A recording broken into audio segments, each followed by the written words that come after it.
তো বন্ধুরা আমরা এইমাত্র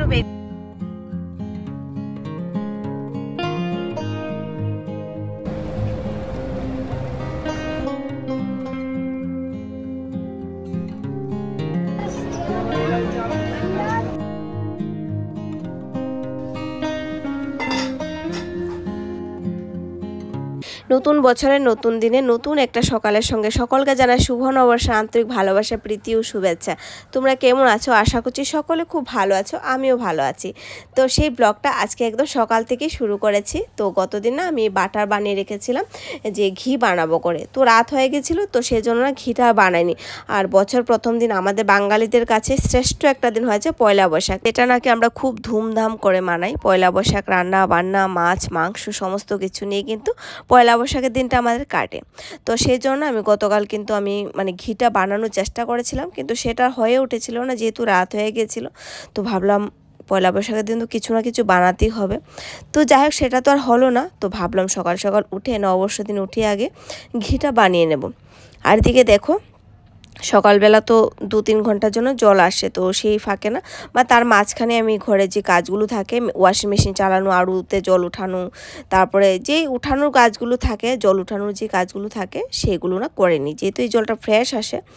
তো সেইটার অপেক্ষায় থাকি। আর সেই কারণে না সকালবেলা আমার এত রান্নাবান্নার ইয়েটা আমি করতে পারি না।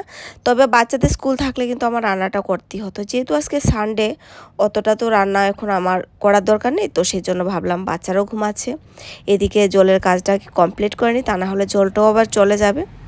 তো চলো তাহলে দেখতে থাকো ভিডিওটা, আশা করছি তোমাদের কাছে খুব ভালো লাগবে। আর যদি ভালো লেগে থাকে অবশ্যই একটা লাইক করো, কমেন্ট করো। আর আমার চ্যানেলে যদি আমার নতুন বন্ধু হয়ে থাকো তাহলে অবশ্যই আমার চ্যানেলটাকে সাবস্ক্রাইব করে আমার পাশে থেকো।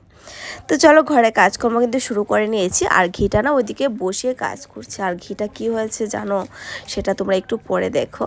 তো সেটা হয়েছে আমার একটু ভুলের কারণে। এই যে ভাবলাম কাজটা করে না, আর মনেই ছিল না যে গ্যাসে আমার ঘি বসানো আছে। তো না ঘিটা একটু ওভার কুক হয়ে গিয়েছে। যেহেতু আমি ঘর ঝাড়ু দিতে এসে না ভাবলাম সিঁড়িটির একই সঙ্গে ঝাড়ু দিয়ে নিই, তা না হলে যেহেতু স্কুলটা বন্ধ ভাবলাম কি সকালে কাজকর্মগুলো আগে কমপ্লিট করে নিই, তারপরে ঘরে যে পোছা, তারপর ঘর গুছানো টোছানো সেগুলো পরে করব। তা না হলে সিঁড়িটা কিন্তু আমি পরের দিকে করি। তো ঘিটা ঠিকঠাকই বেরিয়েছে, কিন্তু কি হয়েছে ঘিটা একটু ওভার কুক হয়ে গেছে। তো যে কারণে না ঘিটা একটু ডার্ক হয়েছে। বাকি তো দেখলাম পরে, আমি টেস্ট করেছি সবটাই ঠিকঠাক আছে। আর এই ঘিটা কিন্তু আমি ত্রিপুরাতে নিয়ে আসবো করি তাড়াতাড়ি করে না বানিয়েছি, কারণ প্রতিবার কিন্তু আমি কিনে নিয়ে যাই। তো সেই জন্য এবার ভাবলাম কিনে নিয়ে যাব না, যেহেতু ঘরে আমার সর জমানো আছে, তো নিজের হাতেই বানিয়ে নিজের শ্বশুরবাড়িতে নিয়ে যাব। কম আওয়াজে এটা করলে না, কম আওয়াজে করলে এটা ইয়েলো কালার হয়। তো আমি কাজ করছি আর ওইদিকে না এটা একটু কড়া হয়ে গেছে, অসুবিধা নেই কোনো, এমনিতে ঠিকঠাক হয়েছে। তো চলো, আমার একটাই গ্যাসটা না এটা ঠিকঠাকভাবে আসে না, এটা যখন দিমি আওয়াজ করি তখন এটা নিভে যায়। আর এটা জ্বললেও কিন্তু দিমি আওয়াজ হয় না, একটু কড়া কড়া ভাব থাকে। সেই জন্য না সামনে দাঁড়িয়ে করলে ভালো হতো। তো যাই হোক, কি আর করা যাবে বলো, হয়ে গেছে তো হয়ে গেছে। আর এদিকে দেখো সকালের কাজকর্মগুলো কমপ্লিট করে না আমি দরজাটাও ক্লিন করে নিচ্ছি, কারণ নববর্ষের দিন আমাদের ঘর যাত্রা করতে হয়। বাবার বাড়িতে বলো শ্বশুর বাড়িতে আমাদের একই নিয়ম, ঘর যাত্রা করতে হয়। তো আমাদের তো একটাই দরজা, একটাই গেট, মেন এটাই আমাদের। তো সেই জন্য আমি দরজাটাই করব বেশি, আর সমস্ত দরজাগুলো আমি করব না, কারণ ওরা ওই ঘরে ঘুমাচ্ছে। তো ভাবলাম এই ঘরে দরজাটা আগে ক্লিন করে নিই। আর এবার সংক্রান্তির কাজটা কিন্তু আমি নতুন যেহেতু শিফট হয়েছি একই সঙ্গে আমার হয়ে গেছে। আর দরজাতে দেখো একটা স্বস্তিক বানানো আছে, এটা প্রিয়াঙ্কা না, প্রিয়াঙ্কাকে নিয়ে আমি এসেছিলাম, তখন ওর বাবা ট্রেনিংয়ে ছিল। তো আমি এসে ঘরে পুজো টুজো করে গিয়েছিলাম। তো প্রিয়াঙ্কাকে দিয়ে না এই স্বস্তিকটা বানিয়েছিলাম। মেয়েদেরকে দিয়ে করাতে পারলে সেটা ভালো, ঘরের পক্ষে খুব ভালো। স্বস্তিক চিহ্নটা যদি দরজা থাকে না সেটা খুবই ভালো। তো সেই জন্যই কিন্তু আমি প্রিয়াঙ্কাকে দিয়ে না স্বস্তিক চিহ্নটা সবসময় বানাই, সে হলুদের গুঁড়োই হোক আর সিঁদুর দিয়ে হোক। তো প্রিয়াঙ্কাই আমাকে সবসময় স্বস্তিক চিহ্নটা আমার ঘরে বানিয়ে দেয়। তো যেহেতু ও মেয়ে, ওকে দিয়ে আমি করানোর চেষ্টা করি। আর এদিকে দেখো ঘরের দরজা টরজা আমার মোছা হয়ে গেছে। তো ভাবলাম একই সঙ্গে না এই কাজগুলো কমপ্লিট করে নিই। তো ইচ্ছা আছে সকালের ঘরটা গুছিয়ে মুছিয়ে টুছিয়ে না স্নান করে পুজো করে রান্নাবান্না করব। সেটা একটা প্ল্যান ছিল, কিন্তু সেই প্ল্যানটা পরের দিকে হলো না। এই এই কাজগুলো করতে করতে না আমার লেট হয়ে গিয়েছে। তো দেখো সকালে ব্রেকফাস্টও আমি কিন্তু করিনি, একেবারে না আম ডাল বানাবো। আর এদিকে করব, বেগুন ভাজি আর গরম ভাত করব, করে না আমি স্নান করে পুজো দিতে যাব। তাহলে কি হবে, নিশ্চিন্ত মনে আমি একটু পুজো করতে যাব। আর আজকে তো পুজো আমার একটু লেটই হবে, ঠাকুরঘর গুছিয়ে টুছিয়ে তারপর দরজা আমার যাত্রা করতে হবে, সেখানে আমার নিচের থেকেও জিনিসপত্র গিয়ে আনতে হবে, ঘাস মানে দূর্বা ঘাস আম পাতা সেগুলো দিয়ে না আমি ঘরও যাত্রা করব। তো সেই জন্য ভাবলাম ওদেরকে খাইয়ে দিয়ে যাই। এবার দেখো যদি আমি রান্নাবান্না করে যাই না তাহলে পরিপূর্ণ যে রান্নাবান্না করি তাহলে অনেকটাই লেট হয়ে যাবে। তো ভাবলাম যদি যখন একটু স্পেশাল বানাবো সেটা আমি পরের দিকেই বানাবো, আগে মেন কাজগুলো করে নিই। দেখবে তেহার বলো যাই কিছু বলো পুজো বলো, ঘর যদি একটু পরিষ্কার পরিচ্ছন্ন করে পুজোটা দেওয়া যায় সেটা কিন্তু শান্তিপূর্ণই আলাদা। তো আমাদের তো মহাবিষু আর বিশুতে তেঁতু ডাল টাল খেতে হয়। কি হয়েছে এবার, তবে আজকে কিন্তু নববর্ষ উপলক্ষে আমার ঘরে কিন্তু কোনো ননভেজ নেই। আমার শ্বশুরবাড়িতে দুর্গাপুজো হচ্ছে, তো আমরা সেখানে কিন্তু সে উপলক্ষে ত্রিপুরাতে হঠাৎ যাচ্ছি। তো সেটা হঠাৎ বলতে পারো, নববর্ষ পরের দিন কিন্তু আমরা বেরিয়ে যাব, একদম হঠাৎ বলতে হঠাৎই।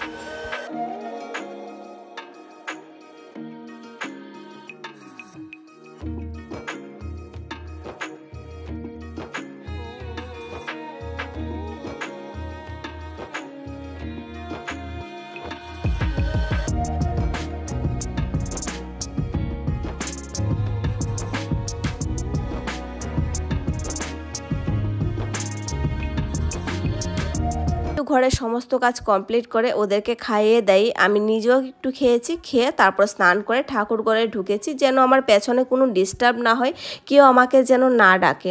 তো আমি বলেও এসেছি যে আমার 2 থেকে 3 ঘন্টা লাগবে। আর এবার পয়লা বৈশাখ কিন্তু আমরা একটা কাপড়ও ঘরের মধ্যে আমাদের কারোর জন্য কেনাকাটা হয়নি, না আমাদের বাচ্চাদের জন্য, না আমার জন্য, না ঠাকুরের জন্য।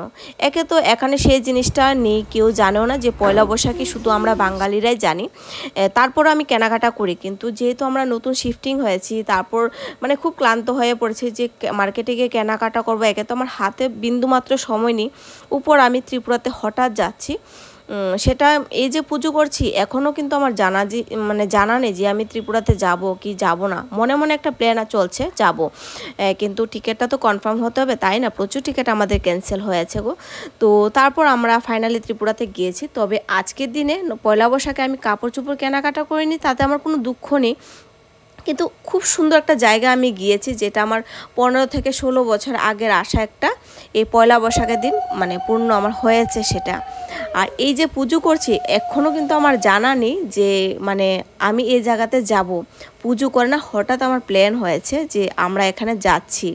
তীর্থস্থান না কখনো বলে হয় না, তো সেটাই মানে প্রমাণ আমার পরিবারে কয়েকবারই হয়েছে তীর্থস্থান না বলে যাওয়া যায় না, সেটা হঠাৎ করে প্ল্যান হয়, যখন ঠাকুর কৃপা করবে তখনই না যাওয়া যায়, সেটা আজকের দিনে প্রমাণ হয়েছে। তো দেখো আমার দরজা টরজা কিন্তু মানে যাত্রা হয়ে গেছে। আমাদের একটা নিয়ম, নন বেঙ্গলিদের একটা নিয়ম, তা ওরা না মানে নবরাত্রির মধ্যে কন্যাদেরকে দিয়ে হাতে ছাপ দেওয়ায়। আর আমরা কি করি, পয়লা বৈশাখের দিন দরজা টরজা যাত্রা করি, মানে এরকমভাবেই করি। তো সবার নিয়মটা কিন্তু আলাদা আলাদা। তো দেখো আমার তো নতুন কাপড় চোপড় এবার কেনাকাটা হয়নি, তবে এই কাপড়গুলো নতুন। আমার শাশুড়ি একদম গিয়েছিলাম গত সামার ভ্যাকেশনে, অনেক কটা ব্লাউজ দিয়েছিল, তারপর শাড়িটাও নতুন। তারপর নিজের ঘরটা সুন্দর করে গুছিয়ে একদম খুব সুন্দর করে নববর্ষটা আমরা কাটিয়েছি। তো চলো আমরা কিন্তু বেরিয়ে পড়লাম একদম সোজা হরিদ্বারের উদ্দেশ্যে। তো বন্ধুরা আমরা এইমাত্র বেরিয়েছি হরিদ্বারের উদ্দেশ্যে, ঘরে পুজো টুজো করে না এখন হরিদ্বার যাচ্ছি। তো গিয়ে পৌঁছতে 2 ঘন্টা লাগবে না গো? 3 ঘন্টা। ও 3 ঘন্টা লাগবে। তো যাই, আবার কালকে আমাদের রাতের ট্রেন। তো কালকে সকালবেলা আমরা ব্যাক করব, সকালবেলা পুজো টুজো করে গঙ্গাতে স্নান মানে গঙ্গা জলে স্নান করব, করে পুজো করে ব্যাক করব। 12টা-1টার মধ্যে ঘরে ঢুকে যাব। রাতে আমাদের ট্রেন ত্রিপুরার উদ্দেশ্যে যাব, মানে ত্রিপুরাতে যাচ্ছি। তো চলো গিয়ে না তোমাদের সঙ্গে আবার দেখা হচ্ছে। আর এই যে দেখো সবাই মানে আমরা না কোনো প্ল্যান নেই যে আমার মালিক তো কোনো প্ল্যান নেই, কোনো প্রোগ্রাম নেই, হঠাৎ করে পুজো টুজো করে উঠে বললাম, মানে ওই বলছে কাল থেকে বলছে চলো হরিদ্বার থেকে ঘুরে আসি। কিন্তু আমার না মানে নতুন ঘরে এসেছি, তো ভাবলাম শুভ নববর্ষে পুজো করে আমি মানে কোথাও না মানে যাওয়ার না ইচ্ছে করছে না। তো ভাবলাম যাই হবে আমার এই ঘরে হবে, আমি কোথাও যাব না। তো যখন পুজো করে নিয়েছি তখন বলছে এবার তো পুজো করে নিয়েছো, ঘরে পুজো রান্না বান্না খাওয়া হয়েছে তোমরা তো দেখলে, তো এবার যাওয়া যাক। তো চলো, তো ভাবলাম এতটা ইচ্ছে তো যাওয়াই যাক। আর সেটা যাওয়ার একটা ভাগ্যের ব্যাপার, সে যখন ডাকবে তখনই তো আমরা যাব, ঠিক না? যখন খুশি তো তখন যেতে পারবো না। তো হয়তো আজকে আমাদেরকে উনি ডেকেছেন, ভগবান ভোলে বাবা আমাদেরকে ডেকেছেন, তাই যাচ্ছি। তো চলো গিয়ে তোমাদের সঙ্গে আবার দেখা হচ্ছে। আমাদের কোনো প্ল্যান নেই, প্রোগ্রাম নেই, না ত্রিপুরাতে যাওয়ার কোনো প্ল্যান ছিল, না হরিদ্বারে যাওয়ার আমাদের কোনো প্ল্যান ছিল, সেরকম কোনোটাই ছিল না। তো তারপর আজকে দুপুরবেলা আমার কাকাতো ভাই না মানে ত্রিপুরাতে যাওয়ার ট্রেনের টিকিট একদম কনফার্ম করে দিয়েছে, তারপর আমাদের ত্রিপুরাতে যাওয়া হচ্ছে। আর এদিকে দেখো আসার সময় খুব সুন্দর সুন্দর গ্রাম দেখেছি, মনে হয় কিছুক্ষণ দাঁড়িয়ে না সময় কাটাই। খুব সুন্দর সুন্দর গ্রাম দেখেছি, ক্ষেত দেখেছি। তো কিন্তু সময় তো ছিল না যে 5 মিনিট দাঁড়িয়ে 10 মিনিট দাঁড়িয়ে একটু দেখবো ঘুরবো, সেরকম সময়টা ছিল না, হাতে খুব কম সময়। মানে খুব রিস্ক নিয়ে না আমরা বেরিয়েছি। তো ওর বাবা মানে বলেছে যে গাড়ি আছে, কোনো অসুবিধা নেই, চলো মানে ট্রেনে উঠার কিছুক্ষণ আগে ঘরে গিয়ে ঢুকবো, যেন আমরা একটু কিছু রান্নাবান্না করে খেয়ে যেতে পারি। আমরা হরিদ্বারে ঢুকে আগে বুদ্ধি মাতাকে দর্শন করেছি, তারপর এখানে এসেছি। এখানে এসে না রাতে আমি গঙ্গা মাকে না দিয়াবাতি করে নিয়েছি। আর এসে আমরা আগে হোটেল বুক করেছি, যেহেতু আমরা এক রাত থাকবো, পরের দিন স্নান করব, আমাদের গায়ে রাখারও ব্যাপার আছে, তো সেই জন্য একটা হোটেল বুক করেছে ওর বাবা। তো রাতে থেকে না পরের দিন আমরা স্নান করব। তো জলটা না খুব সুন্দর, ভীষণ সুন্দর। তো সেই জন্য তোমাদের জন্য একটা সেপারেট ব্লগ বানাবো শুধু হরিদ্বারে, এটা আগামীকাল বানাবো। তো সেই জন্য এই ব্লগটা না অনেকটাই বড় হয়ে যাবে যদি একই সঙ্গে বানাই।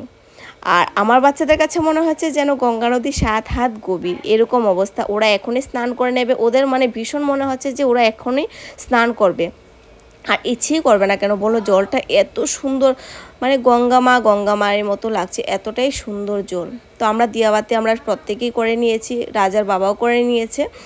মনে কিন্তু একটা টেনশন আছে, যেহেতু আমার রাজা বারবার বলছে আরেকটু নিচে নামো, আরেকটু নিচে নামো, কিন্তু আমি না দিচ্ছি না, ওকে ধরবো না, আমি দিয়াবাতি করব, মানে ভীষণ ভয়ে ভয়ে করেছি বলতে পারো। যাই হোক সব কিছু সমস্ত কিছু আমার ঠাকুরের কৃপায় সমস্ত কিছু খুব সুন্দর হয়েছে। তো রাতে আমরা গিয়েছি গঙ্গা মায়ের মন্দিরে গেছি, এখানেই গঙ্গা মায়ের মন্দির আছে। তো খুব সুন্দর জায়গায় এসেছি, সেটা বলতে পারো আমার খুব একটা ভাগ্য ভালো, যেটা আমরা নববর্ষ দিন যেতে পেরেছি। তারপর গঙ্গা ঘাটের উপরেই কিন্তু আছে গঙ্গা মায়ের মন্দির, লক্ষ্মীনারায়ণের মন্দির। তো মোটামুটি রাতে আমরা কিছুটা কাভার করে নিয়েছি।